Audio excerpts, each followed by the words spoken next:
Towards a Spiritualized Society, Oroville, an Experiment in Prefigurative Utopianism. Doctoral thesis by Suryamai Ashwini Clarence Smith. Chapter 3. Contextualizing Oroville, the Intentional Community Phenomenon. Quote, "At a certain stage, it might be necessary to follow the age-long device of the separate community, in which the consciousness of the individual might concentrate on its evolution in surroundings where all was turned and centered towards the one endeavor, and next to formulate and develop the new life in this prepared spiritual atmosphere." Sri Aurobindo. Establishing intentional communities in which to pioneer alternative ways of living than in dominant cultures and societies is, as Sri Aurobindo pointed out, nothing new. They have been a recurring phenomenon throughout human history. The earliest record is found in St. Paul's letters, dated 5th century AD. The first known piece of social science research on these is an 1844 study on communalism in America by Mary Hennell, titled "An Outline of the Various Social Systems and Communities which have been founded on the principle of cooperation." In this chapter, I situate Oroville in light of the rich history of intentional communities and my research within the study of these.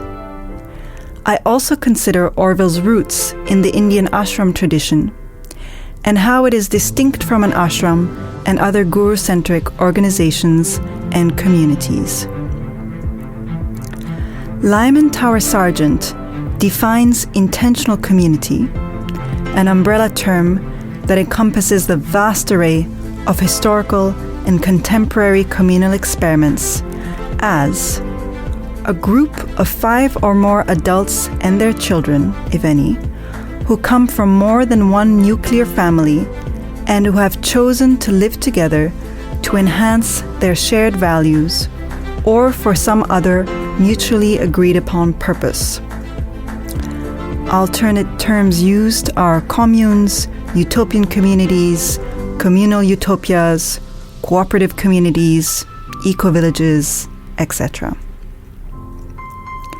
Such communities have come into existence for many different reasons and taken various forms throughout history. They have been religious, spiritual, and secular in nature. They include groups that are strongly bounded, such as monastic orders, and others that are open, such as educational communities. Some aspire to be institutionally complete, developing their own educational, economic, and governmental institutions. Others, such as co-housing cooperatives, arise to fulfill a specific socio-economic need. Although the majority are established in rural areas, they exist in urban settings too. Co-housing cooperatives are a common feature of major cities such as London and San Francisco. Christiania, a commune situated within the city of Copenhagen, is among the largest in the world. They include anarchist communes and ones planned by governments.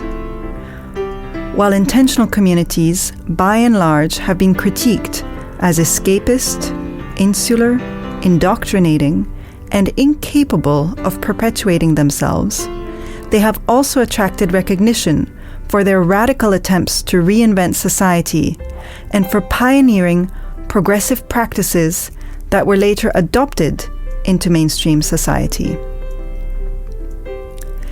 In the following sections, I will trace the historical development of these communities, highlighting features that offer the most relevant points of comparison with Oroville.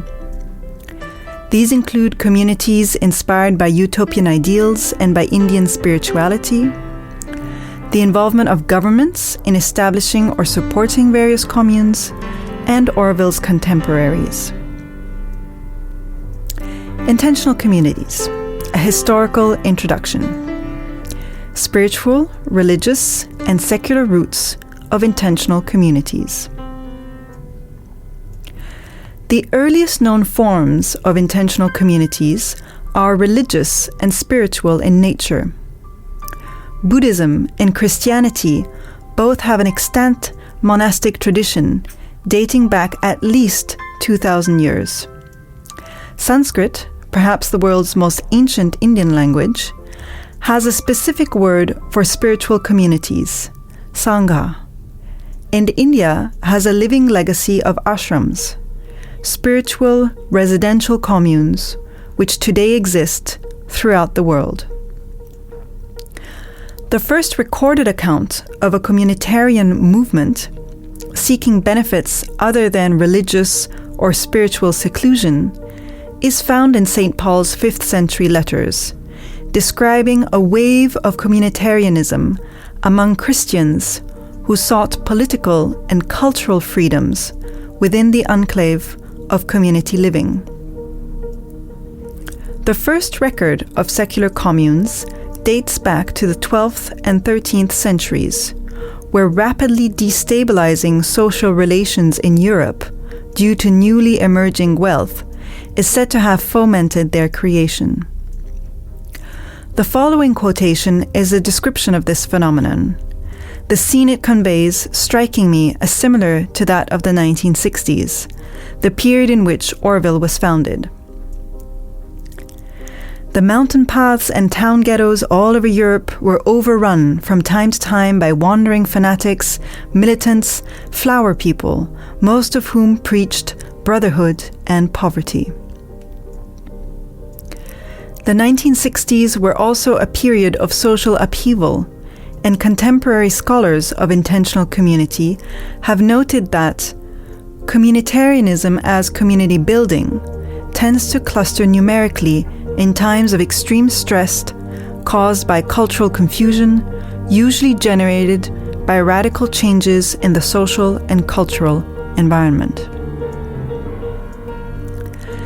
The fact that these early communitarians sought out freedoms that were not only religious, but also related to aspects of public life and social life is significant, for it demonstrates that communitarianism as a device for the pursuit of alternative, and at least by internal understandings, progressive lifestyles, has historical antecedents distinct from religious and monastic forms. Given the spiritually inspired, socially reformist nature of the Orwell project, it is also important to note that social change was sought among and enacted by religious peoples in creating these separate communities, a trend which we will see continues throughout the history of intentional communities. The first wave of utopian societies.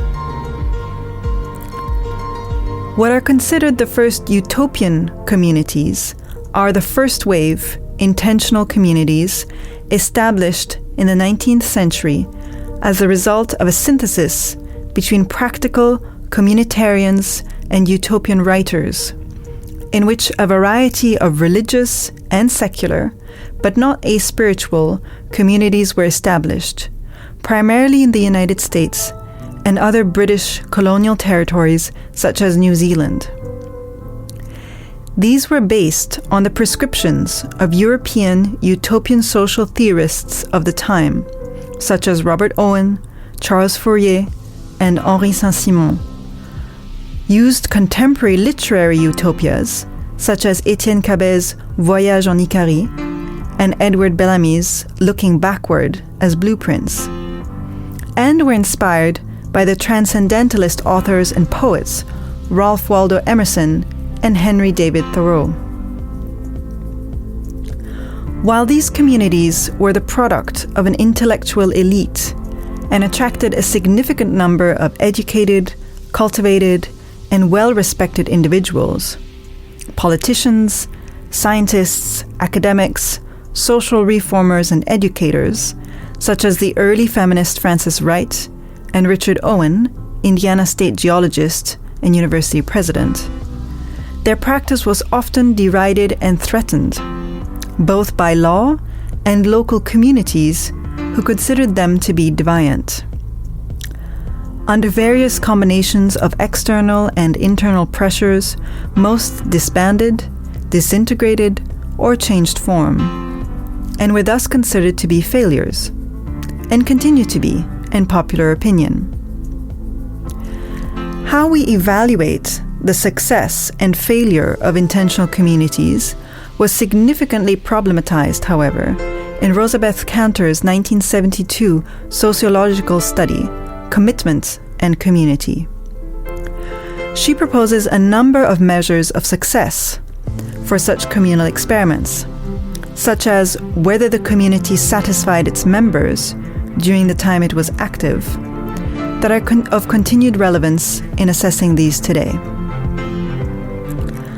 Among the most famous of these utopian communities are New Harmony, a social reformist community, and Oneida, a religious perfectionist commune, both in the United States.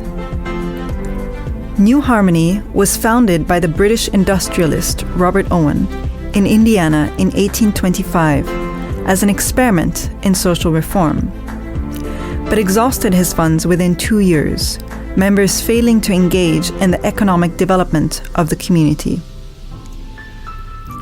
While the project of the utopian commune was dissolved, the assets of the township split among Owen's children, several of the scientists and educators remained, notably establishing a laboratory that would become the headquarters of the U.S. Geological Survey. Oneida was founded in the state of New York by a charismatic leader, John Humphrey Noyes, in 1848. Its members famously practiced communal child-rearing and free love or complex marriage, as well as mutual criticism, a collective effort to strip one another of imperfect character traits. While the intentional community dissolved in 1881 due to challenges with leadership succession, as well as moral and legal persecution from the local inhabitants, notably clergymen, its members reorganized as a joint stock company still in operation today, Oneida Limited. It is important to note that the wave of North American 19th century utopian communities did have an antecedent in the religious communities established in the 17th and 18th centuries by separatist British and Central European Protestant groups such as the Amish, Quakers, Monrovians, Puritans, and Shakers.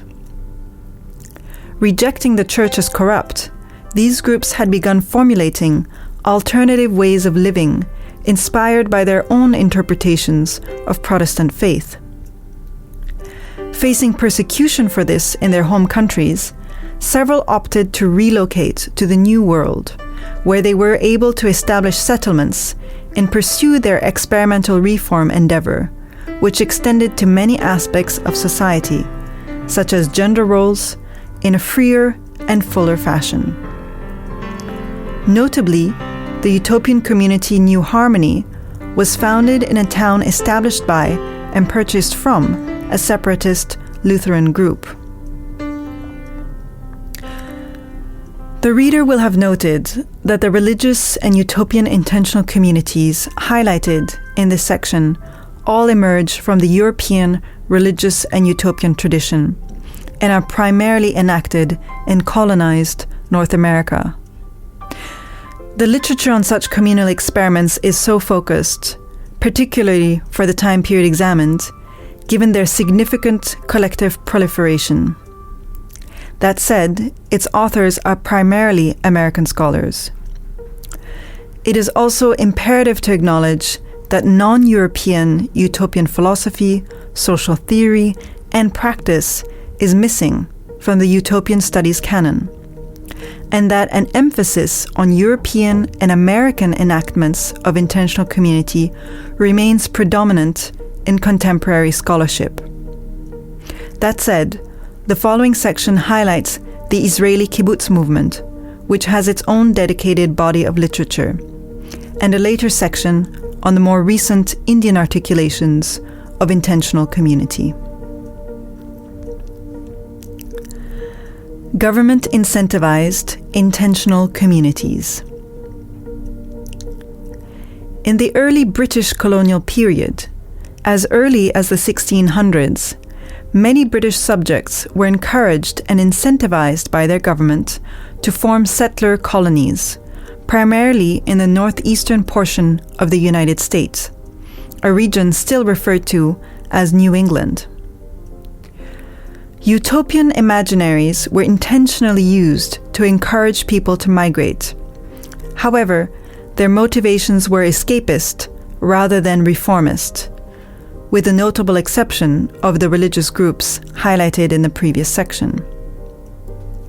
The British government encouraged settler communities in New Zealand in the later colonial period, and these were, by contrast, actively influenced by the concurrent discourse of utopian socialism.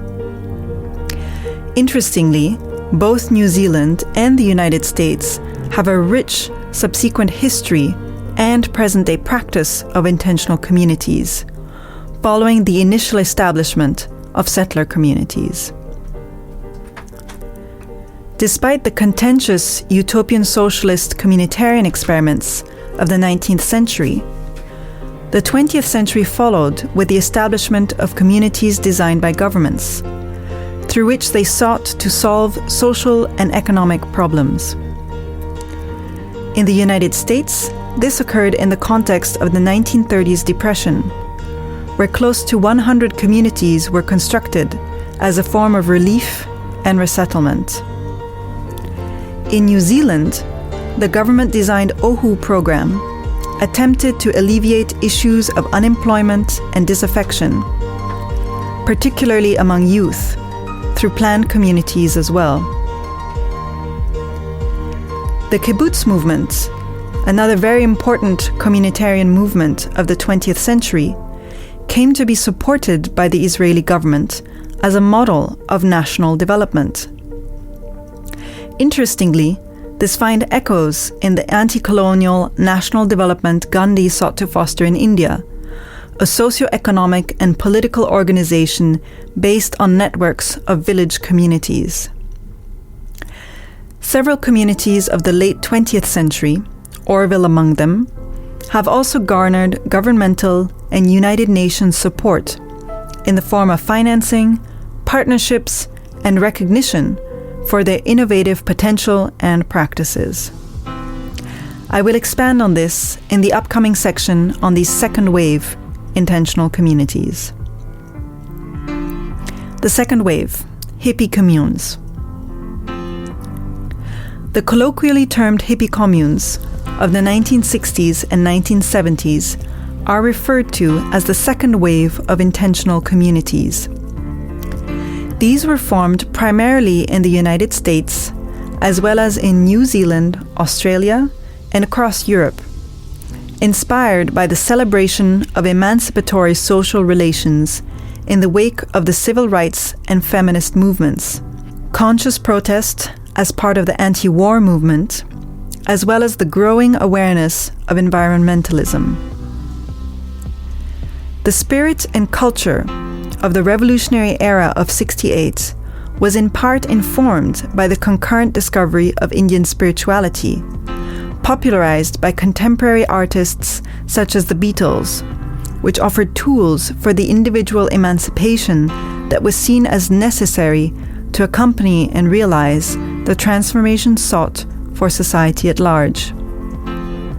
Many communes incorporated elements of Indian spiritual philosophy and practices into their alternative lifestyles, and these drew young, international seekers to India, some of whom joined the Orville community, founded in 1968.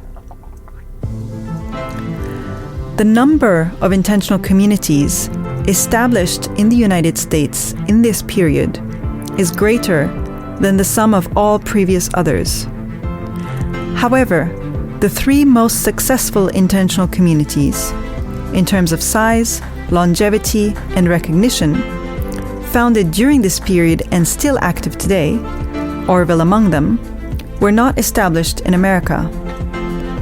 Findhorn is an international ecological educational community founded in Scotland by a charismatic female mystic in 1962, focused on sustainable living and made up of approximately 400 members from 40 different countries. It has been awarded the UN Habitat Best Practice designation and regularly hosts sustainability seminars in affiliation with the United Nations Institute for Training and Research.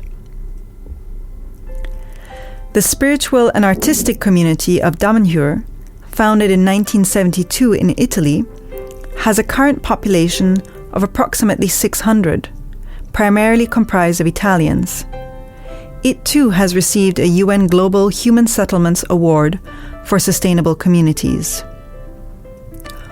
Oroville, significantly larger with a population of 3,000, has been recognized by UNESCO in 5 of its resolutions for its contributions to the advancement of innovative and sustainable, peaceful and harmonious social, cultural, and educational development.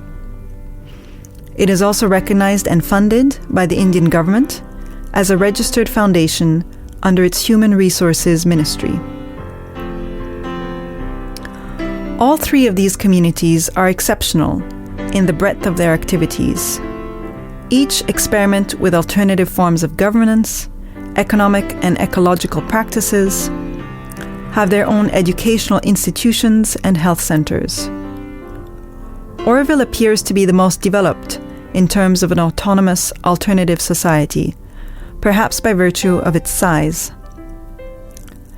Creating institutionally complete communities, however, was not a determining feature of 1960s and 1970s communes. As such, the project of Oroville is akin to that of the first wave of utopian communities, albeit practiced in the feminist, anarchist, and egalitarian spirit of the second wave of the 1960s. Eco and Co. The third wave? According to the online Communities Directory, there are thousands of intentional communities in existence throughout the world today. Beyond Europe, the United States, Australia, and New Zealand, on which contemporary intentional community scholarship remains focused nonetheless. Encompassing such a wide variety of aims and arrangements that contemporary scholars warn against generalization and even comparison. They may be housing cooperatives, feminist, or seek to live a low ecological footprint life, but few aspire to form the alternative societies envisioned and attempted during the first and even second wave of the movement, in which at least the basic needs of members, housing, employment, education, health, could be met. Eco-villages have emerged as a particularly strong contingent of this amorphous third wave of intentional communities. A broad contingent of communes that experiment with various dimensions of sustainability, ecological being a key focus. The term came into use in 1995 with the founding of the Global Ecovillage Network, an organization that promotes the interconnection and visibility of these communities and their sustainable practices in an effort to catalyze a global shift in lifestyles. Interestingly, in light of the caution against generalization, is the contention in Oroville around the community having been affiliated with Gen by some of its members, while others do not recognize it within the category, due primarily to its focus on spirituality as the catalyst of change. From ashram to utopian society, Indian articulations of intentional community. Oroville readily lends itself to being understood as part of the intentional community movement and examined in light of scholarship on the subject.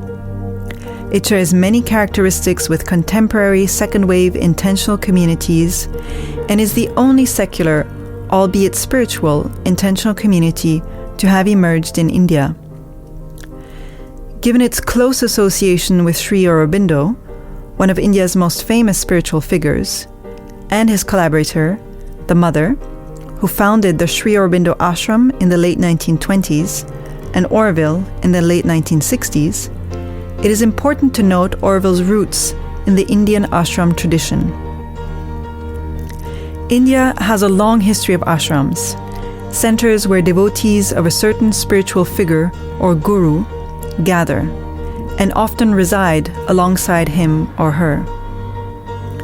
Traditionally, ashrams were places where sadhaks, or spiritual practitioners, renounced and retreated from worldly lives in order to pursue contemplative and devotional practices, such as meditation, study, and chanting, under the guidance of the guru, as well as darshan, public or private sessions, literally viewings. In the 19th century, the phenomenon of guru organizations, in which some gurus and their ashrams take on missionary activities related to both spiritual education and humanitarianism, and establish centers internationally, began to emerge. In doing so, some sought to reform society, such as Swami Vivekananda, perhaps the forefather of this practice. The most famous current example of such a guru organization is that of Amma, Mata Amritanandamayi Devi, a female guru from Kerala who has founded numerous charitable organizations and ashrams internationally and engages in worldwide travel. The Sri Aurobindo Ashram in Pondicherry is a different type of spiritual community and endeavor. Neither a center of renunciation nor a missionary organization, the ashram was created with another object than that ordinarily common to such institutions, not for the renunciation of the world, but as a center and a field of practice for the evolution of another kind and form of life. There are no set rites or practices for the ashramites to follow. Instead, they engage in numerous secular activities of ordinary life, seeking to make them a part of their yoga or spiritual practice. One of Sri Aurobindo's iconic phrases is, "All life is yoga." All aspects of life were to be imbued with a higher consciousness in an effort to create a new life formation which will exceed the ordinary human society. Both anthropological and insider accounts of ashram life are generally lacking. The Sri Aurobindo Ashram stands out in this regard, with 2 books written by disciples, whose object is the life of the ashram itself. Mukherjee's Sri Aurobindo Ashram, Its Role, Responsibility, and Future Destiny, is a uniquely valuable piece in that it offers an insider's assessment of the challenges and issues faced in the ashram, something often glossed over in the prevalent hagiographies of gurus, personal accounts of disciples where they exist, or the bitter criticisms of ex-members. Sri Aurobindo referred to the ashram as a first form which our effort has taken, a field in which the preparatory work has to be done. This sheds some background insight as to how and why the mother came to found Auroville in 1968 as a second form through which to realize Sri Aurobindo's vision of a life divine, an experimental township. While she acted as a managing guru of the Sri Aurobindo Ashram, Auroville was to be a community developed by its own members, with no predetermined organizational structures and rules. The only Indian guru to have explicitly attempted to form a utopian community out of his ashram is Bhagwan Sri Rajneesh, later known as Osho. Born in 1931, he first created an ashram in Pune in 1974. In 1981, Rajneesh and about 2,000 of his followers formed an international, intentional community in Oregon, projected to become a society of 50,000, and obtained the legal status of a city. Rajneeshpuram only lasted 4 years, after which Rajneesh relocated to the old ashram in Pune, which he renamed the Osho Commune International, today a spiritual resort. Academic work on Rajneeshpuram and the ashram in Pune emphasize the hierarchical and coercive nature of the community and the overpowering social control effectuated by the community leaders Rajneesh had appointed. Faith in the charismatic Rajneesh and the desire to remain near him overshadowed doubts regarding contentious community policies, members remaining silent for fear of being expelled. Not being dependent on a guru for its day-to-day organization, management, and development, Oroville has avoided such pitfalls of charismatic leadership, prevalent in both guru-centric ashrams and intentional communities worldwide. Although Oroville was founded by the mother, or guru, at the head of an Indian ashram, and many Orovillians refer to records of her intentions and recommendations for the township's development, it is clearly a distinct form of spiritual community to existing Indian ashrams.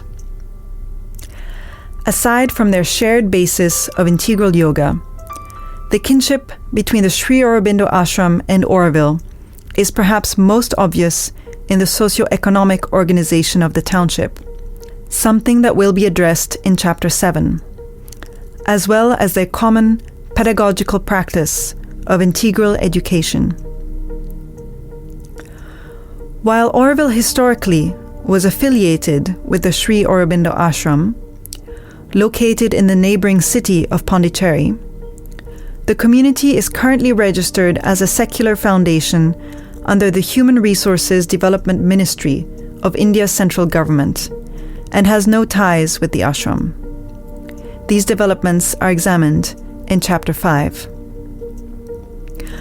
While I thus recognize Oroville's roots in the ashram tradition, in my thesis I treat such data as contextual in my theoretical framing of Oroville as a spiritual and utopian intentional community.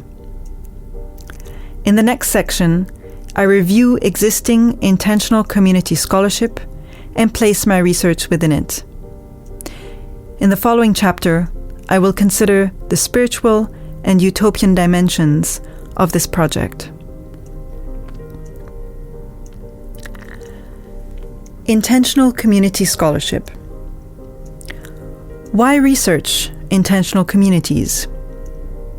I am inspired to because of the compelling personal experience of being involved in one since my birth, and comparative experiences of living in 4 other countries as a child, teenager, and adult. I am fascinated by the alternative values, ways of being, and organizing that were fostered in Oroville, and the commitment of its members in perpetuating this societal experiment, which I have personally found to be immensely enriching, despite and in the midst of its challenges. I think there is something we can learn from these laboratories of social change, even though I am not sure of how applicable it will be for mainstream societies. Many other scholars, sociologists, anthropologists, psychologists, political scientists, historians, religious and utopian scholars have been drawn to exploring these experimental societies as well. Intentional community scholarship as a field of inquiry burgeoned with the emergence of the second wave 1960s communes. A substantial amount of this interdisciplinary body of work is focused on American religious communities of the 17th and 18th centuries, and first-wave utopian communities of the 19th century, and includes comparative work between the first-wave communities and those of the second wave, by scholars writing in the midst of the latter, in the early 1970s. Another focus of research has been the Israeli kibbutz community movement, established by various groups throughout the 20th century, which has also attracted a dedicated body of scholarship, some of it framing kibbutzim as utopian practice. Exceptions to these historical and geographical emphases is contemporary ethnographic research in intentional communities in Australia, New Zealand, and the United Kingdom, as well as works which examine the global proliferation of intentional communities. The most established of existing communities, Oroville, Findhorn, and Damanhur, each have been the subject of academic work. Of these, Oroville has attracted the most research in a variety of fields from environmental to religious. The historical scholarship of intentional communities, which constitutes the most significant of the body of work on these, is an impressive showcase of archival research, reconstituting and describing their social structures, norms, practices, and framing beliefs, values, and ideals. While we do get some sense of the dominant societies these groups sought to separate themselves from, and their reasons for doing so, the contemporary influences that inform their lifestyles, and the internal and external pressures that challenge their capacity to perpetuate themselves, the focus of the research remains insular. This is true even of scholars who view communitarianism as phases of social movements and critiques.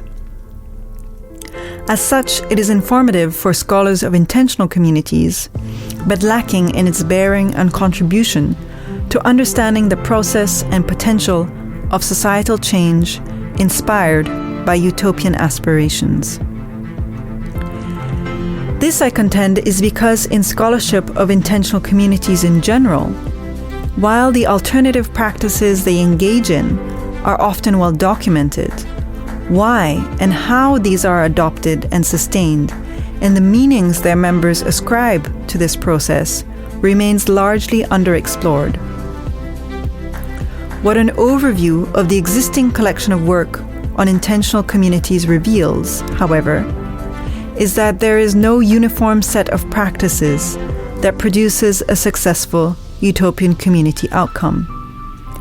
On the contrary, it highlights the vast diversity of practices that emerge in communities to suit their unique sets of needs, and how these inevitably change throughout their lifespans, as highlighted in Pitzer's developmental communalism framework. My contributions to intentional community scholarship. Emphasizing the prefigurative utopian praxis of alternative lifestyle practices. Emphasis in my research is placed not on the documentation of the alternative practices of the Oroville community, but on why and how these emerged and are established. While Lucy Sargeson has proposed the useful theoretical framework of a transgressive utopianism through which to understand the significance of alternative, individual, and communal lifestyle practices in contemporary intentional communities, even in her work, the animating processes by which these come to be embodied and enacted in and by communities and their members remains largely underexplored, probably due to limited fieldwork.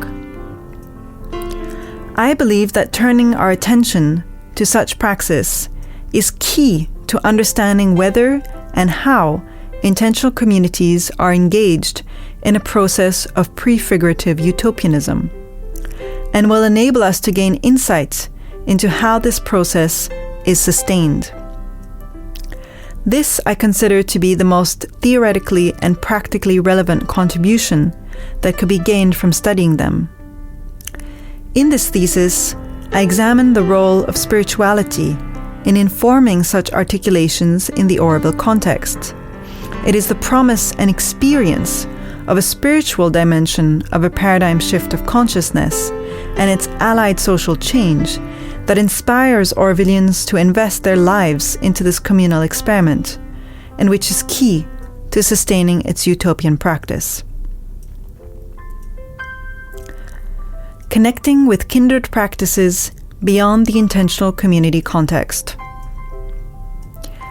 In my reading, intentional community scholarship also remains insular because it often fails to relate the practices it examines in these micro-societies with comparable ones exercised in wider social contexts, and to consider how they enrich theorizations of the latter, as well as provide relevant practical insights. Where I do highlight specific practices of the Orwell context, for example of anarchist decision-making, I will relate and examine these to comparable ones adopted in international social movements, in keeping with my objective of gaining insight into utopian practice with contemporary bearing beyond the immediate context of my field site. I hope that doing so can serve to extend the theoretical scope and contribution of intentional community scholarship in general. Autoethnographic sensibilities. Crucial for yielding insights into the animating processes of intentional community practices are insider understandings, perceptions, and experiences of community life and its dynamics.